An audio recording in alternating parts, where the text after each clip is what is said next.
ഇത് പറഞ്ഞു തരട്ടെ. ചട്ടി അടുപ്പിൽ വെക്കുക. ചട്ടി ചൂടായി വരുമ്പോൾ കുറച്ച് എണ്ണ ഒഴിക്കുക. എണ്ണ ചൂടായി വരുമ്പോൾ അതിലേക്ക് നമുക്ക് കൊണ്ടാട്ടമുളക് ഇട്ട് കൊടുക്കാം കേട്ടോ. കൊണ്ടാട്ടമുളക് ഇട്ട് കൊടുക്കുമ്പോൾ കൊണ്ടാട്ടമുളക് നടുക്കുന്ന ചെറുതായിട്ടൊന്ന് കട്ട് ചെയ്ത് കൊടുക്കണേ.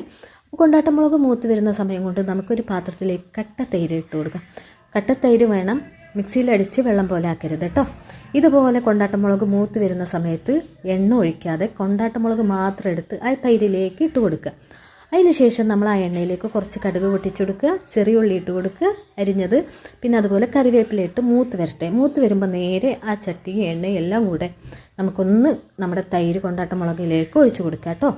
ഇത്രയേ ഉള്ളൂ. കുറച്ച് പഞ്ചസാര ഇട്ട് കൊടുക്കുക, ഉപ്പിട്ട് കൊടുക്കരുത്, പഞ്ചസാര. നല്ലപോലെ മിക്സ് ചെയ്യുക. മിക്സിങ്ങിലാണ് കാര്യം. ആ കൊണ്ടാട്ടമുളക് ഉണ്ടല്ലോ, ആ കീറിയിട്ട് അതിൻ്റെ നടുക്ക് ഉള്ളിലോട്ട് ഇങ്ങനെ നമ്മൾ തൈരൊക്കെ പിടിക്കണം. നല്ലപോലെ മിക്സ് ചെയ്ത് കൊടുക്കുക. ഇത്രയേ ഉള്ളൂ. നമ്മുടെ റെസിപ്പി ഇവിടെ റെഡി ആയിട്ടുണ്ട്. ചോറിൻ്റെ കൂടെ വേറെ ഒന്നും വേണ്ട. അടുത്ത് വേണമെങ്കിൽ ഒരു പപ്പടം വെച്ചാൽ മതി.